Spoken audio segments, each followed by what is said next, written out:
So, this is correct. What I've done is I've updated we're on week 13 now, we're going to go over forensics this week. The lab Thursday will be on forensics, hard disk recovery. I'll do a presentation on forensics tonight, just an intro. Next week I've decided we'll do a network distros next Tuesday on the 18th, 11/18, and that will be covering backtrack Linux. You'll get a couple of distros to take home that night. I want to get that in. I think you need those tools. So I'll give those to you next Tuesday, and we'll go over all the distros we go over Tuesday. I know for sure I'll get done the backtrack Linux and the STD Knopex, those two I'll give to you. And they're just IT security distributions for Linux that are bootable like we did the last Linux distro, but they're specifically designed for IT folks and IT security. And 11:20 then will be our first presentations that we have. 11:20, 12:02, and 12:14 and 12:04. After next week is Thanksgiving break, so we're not here that week. And so technically we have 3 sessions. I have in here A through N for next week, and then O through Z the final week. If you don't want to give yours next week, I just need at least 2 to 3 people give each session, and we'll be good to go. That'll be fine. So I'll kind of maybe just ask now, anybody you don't have to be A through N or O through Z, want to give yours on 11:20, get it out of the way. Just 1 or 2 people? This will be next Thursday. Next Thursday. Next Thursday? So yeah, next Thursday. Presentation. And we don't have to give the research paper until the week after? If you give your presentation next Thursday, you can hand it in that following week if you want to. Yeah. What could we hand it in? Could we do our presentation on week 14 and then hand the paper in? Oh, that's fine on me. I don't care. I'll do the presentation. All right, cool. Anybody else want to do it next Thursday? All right. Well, we have one next Thursday then. How about 12/2? Who wants to do theirs on 12/2? All right. We'll just do a raise of hands. So one person on 12/2, and then everybody else on 12/4. I might do mine on the 20th as well. You want to do yours on the 20th as well? Okay. So we have 2 on the 20. We have 1 on the 2nd, and then everybody else on the 4th. Lou, you're on the 2nd. Everybody else on the 4th. Right? Sound good? Okay. And the way it looks like on the screen there, this is actually been updated on Eagle. It says 150 for both podcasts, spring 2000, where it says spring 2014 session 1 to session 2. Above that, that's actually last semester's podcast, so you can watch them from last semester. The 14 research paper and the 15 research paper, you only have to submit into one of the 2. So if you give yours next week, which we have 2 give you next week, just submit your papers when they're finished in that week, and then those giving the last week, week 15, put your papers in there. You don't need to submit your PowerPoint or Keynote or whatever it is you're presenting, because I'm going to collect those when you guys present up here. The only thing you need to submit in here will be your research papers. Make sense? Because sometimes your presentations can be quite large if they have a video or something in them. So, but we'll be recording your presentations for week 14 and 15 both. And there should be some links in there from prior semesters you can look at. Questions on your presentation or research paper? All right. Anybody decided, now I guess I'll ask this, I'll just ask it again. If you want to give your presentation remotely, you may do so. And try that out using Skype. I don't care, you can use FaceTime, you can use Google Hangout, Live, whatever you want to use. Anybody want to try that from home? Take a stab at it? I'll be here though, so I can't. Huh? You're already here, I know. Yeah. I mean, you'd have to go home to do it. You're already here. If anyone wants to, I know, might think about it. You got a little bit to think about it. If you decide you want to do it, it's not too late to tell me the week of or the night before, hey, I want to try the remote thing. We'll do it. I'll test it with you and make sure you know how to use it, and go for it. Okay? So if you are interested, you've never done it before, I can show you the tools to use.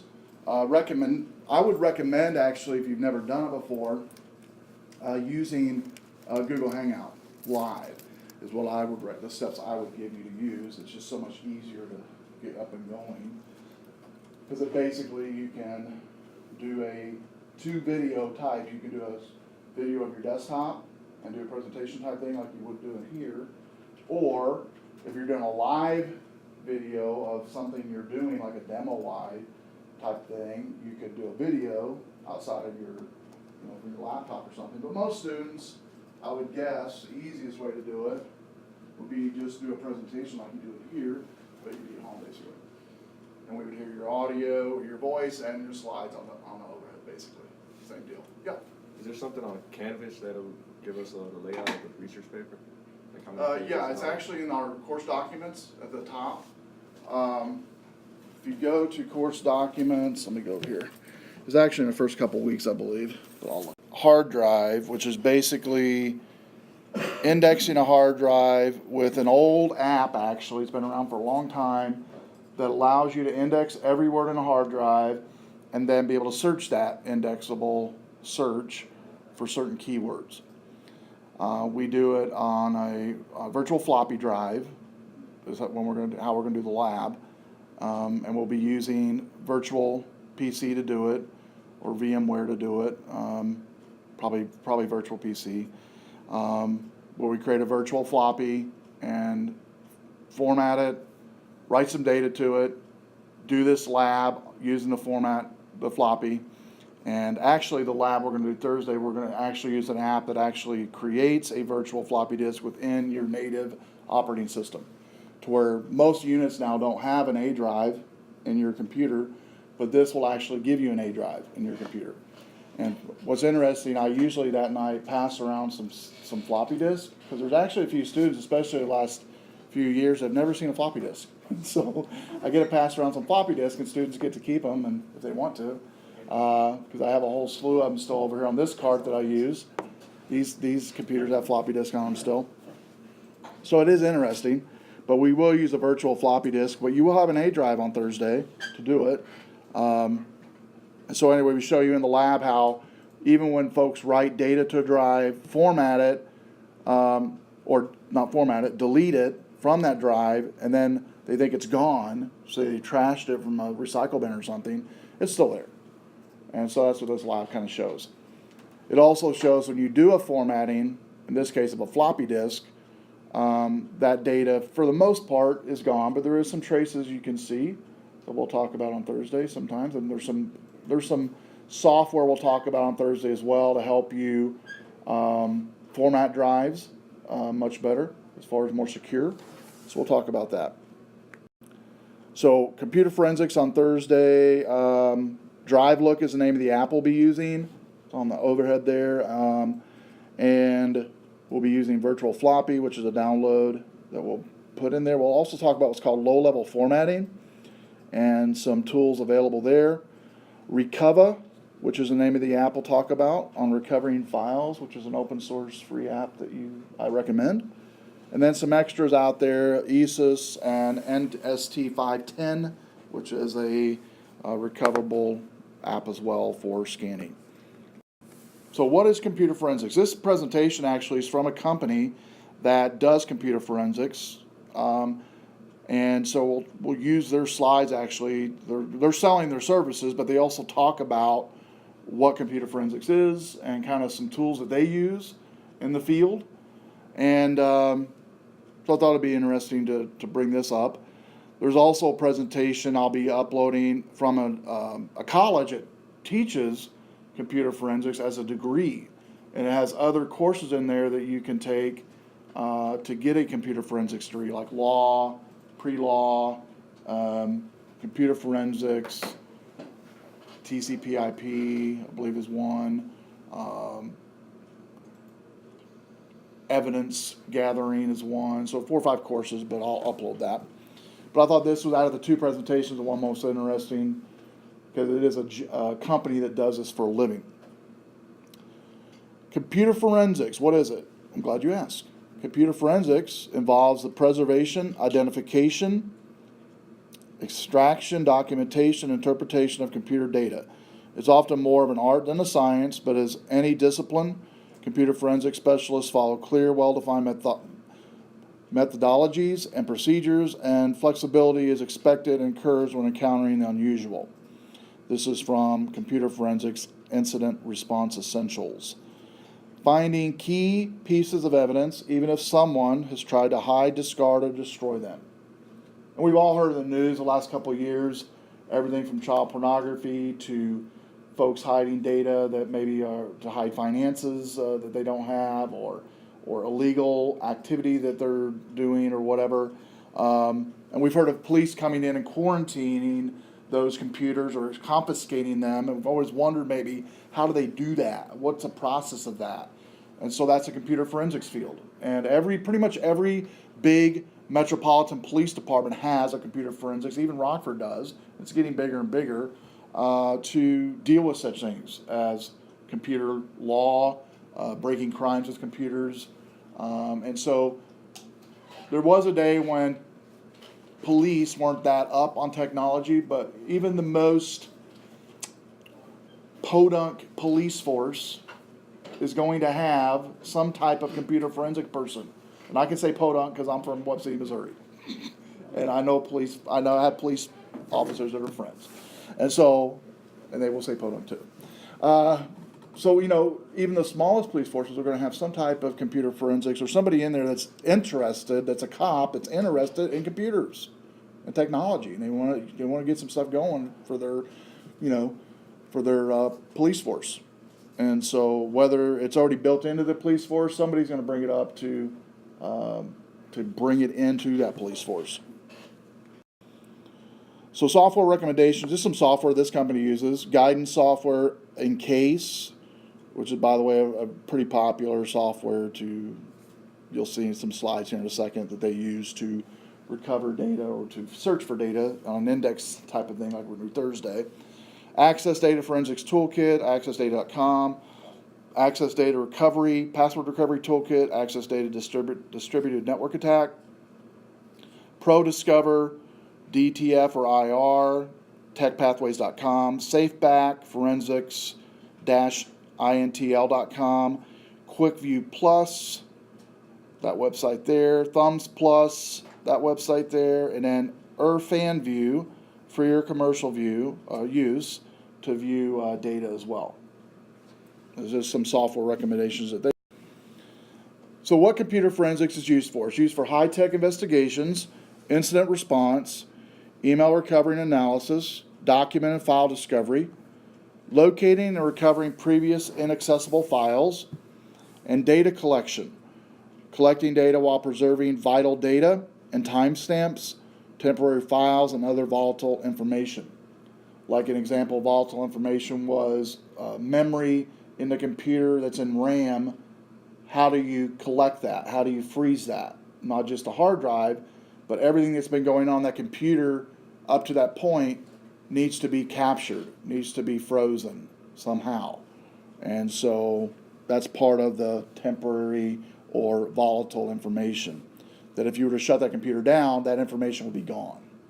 And so when they come in, the police or those in computer forensics that the police hire have to capture all of that data. So preservation of evidence, analysis, and password recovery. So preservation of evidence, adherence to carefully developing set of procedures that addresses security, authentication, and chain of custody. In law, the third would be the most important, chain of custody.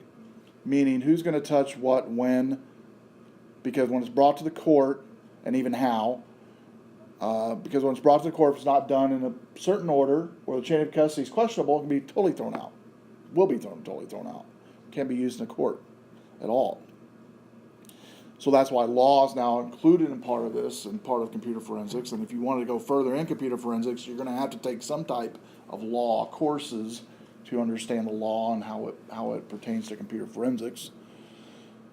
Analysis of user activity. Secondly, reporting all user activity on a computer, company network, including but not limited to email, internet, intranet files, access, files created, deleted, and user access times. All this information you can get if you know what you're doing on Windows within the actual Windows operating system, or there's tools, as we'll see, that can gather that information as well fairly easily for you. Password recovery, accessing and recovering data from password protected files once it's been obtained for forensics. Investigative methods, common sense is number 1. Physical surveillance, number 2. Victim and witness interview. Undercover approach, electronic surveillance like network monitoring, sniffers, network interference defense, some type of NIDS, etc. Informants, sting operations, image, and talking about imaging drive, imaging it for further use and investigation. Really no different, they say, than any other type of investigation, except for maybe imaging, and the networking apps and stuff. But all these other ones are fairly simple, or investigative methods they use for all type of crime, not just computers. Keys to success, documenting all the actions, preservation of evidence, swift action to collect information, audit trails, resources, time, because hard drives, especially today, are huge, getting huge, this company says, and we know that. And so the larger the hard drive, the longer the process takes on all of these things, as far as mirroring goes and duplicating data to get it mirrored properly. Here's a toolkit that they use. See if I can blow it up a little bit to show you. So here's one of the cases that they have that they bring in here. And then it's got over here some just hard drives, it looks like here on the table. Some cabling on the right here to connect to drives, to do probably an imaging of that drive, a mirroring of that drive. Same here, that's what this one's doing here. Hey, Chuck, Yes. one of the things I found, because I've been studying that stuff too. Yeah. Is that kit there up to the right. Yep. It allows you to connect to the hard drive. And you talked about the chain of evidence. Mm-hmm. It doesn't allow you to change anything. So it allows you Direct to do mirror. the hard drive Right. without write access, so that you can't be Can't tamper. accused of tampering. Right. So So part of it helps the preserve- hardware process is non-write access, just That's read right. only. Some of those devices are rather expensive. Which you would need, I'm guessing, for court purposes, because if the lawyer found out you had write access, that'd blow the whole thing out of the Right, water. so that's probably what that is. Yep. I've seen a couple of different models Yeah. like that. That makes sense. Yeah. And so, yeah, being able to read the data but not doing any tampering with it. And so this is what they actually use in the field, tools of their trade. So terminology, image is one of the terminologies, an exact copy of the hard drive, including deleted files, areas of hard drive that a normal backup would not copy, slack, swap, and unallocated space as well of that drive and of the memory. They do a thing called show me something. It goes through a password protected file that they get into and I believe decrypt it, and then a deleted file that somebody thinks they deleted, but it's really, you'll see in a second, found with the software. And we'll be doing some of the deleted file demo on Thursday. But the password protected files used here by DNA Manager is the app, and they get a file here that's been decrypted, and it says here decryption successful. It says here the decryption of file whatever was completed on 6/6/2000 at 1:24:55 a.m. And so that's a program they use to decrypt files once they found it, if they need to for investigative purposes. Then this one's about file deletion and searching it. Somebody thinks they deleted. So once upon a time, there was a file called named patentsubmission.doc. So the file was born. It says it was born on 2/22/2000 at 9:34 in the person's E drive. The file dies, or does it? Here it gives the deleting it from, it looks like a iOmega zip drive, old zip drive, which people don't use anymore. But that's what this was. And it says here, if you wish to permanently delete these files, press OK. If you do not wish to delete them, press cancel. You'll actually see this on Thursday when we delete files from the floppy disk. It says it's permanent. It says a pretty same warning on a floppy that whatever you delete is going to be permanent. It's not recoverable within Windows anyway, to see it. So same message here on the, anybody remember the zip drives, by the way? Anybody remember have zip drives? Yeah. Used to be pretty popular. Pretty good, pretty efficient. Then the software they have called Encase doesn't think so, it says. So they do a search here for this app, or for names actually is what they're looking for. So they do a short format of the drive and do a search through Case, and they get 5 results even after a format, and 5 hits were done. Now if you think about it, most people when they delete files from a hard drive don't do a format. They just do a delete, right, and then delete it from the recycle bin, and they think it's gone forever. Literally most people think that. What's scary is some people in IT think that. So that's not the case. And there's a story I'll share, personal story of somebody I knew, actually in Bible college. Guy I knew. He was a dean, been there for 30 years. He had gotten a couple pornography emails that used to be popular people would get, myself including. Maybe you remember those days where you get a lot of people, the pornography marketers would send you, wasn't total nudity or whatever, but partial whatever to get people hooked on a picture or whatever. Anyway, he got sent a couple email marketing photos, got hooked on pornography, started searching at school. Could happen to anybody in the morning. And IT did a semester sweep like they normally did of the network computers. His was one of them. He thought he had deleted everything from his cache, which people that search pornography generally do a pretty good job of that. But he didn't realize that they could recover the deleted log files and search those. Not just recover, but we'll find out Thursday, you can search them. They don't have to be recovered at all. So anyway, he got caught and was, as you can imagine, let go quietly. Wasn't a big thing made out of it because he was well known and a lot of people respected him, and it was leaked out a couple weeks later and he was embarrassed, but he got help for it, counseling, all that good stuff, but it kind of basically ruined his career, And I always tell students that because, number one, it's a Bible college. You don't think that can happen. Number two, he was very respected, had like 4 or 5 kids, helped a lot of people over his life, and got caught up in it. And it can happen to anybody. And so nobody's out of that, nobody is out of that domain of that happening to them. And so the reason I tell you that is, number one, a quick glance, especially men, can really hook people easily, hook guys easily. Number two, a lot of companies are really hammering down on this big time. And a lot of CEO types, and the guy I just mentioned, I've seen over the years, destroy their lives. And so, anyway, he was called a software like this, and found the cache files, found the search websites that he was going to download image paths, couldn't find the, didn't need to find the images, just search keys and what he's searching in Google or whatever, and the images that he was accessing.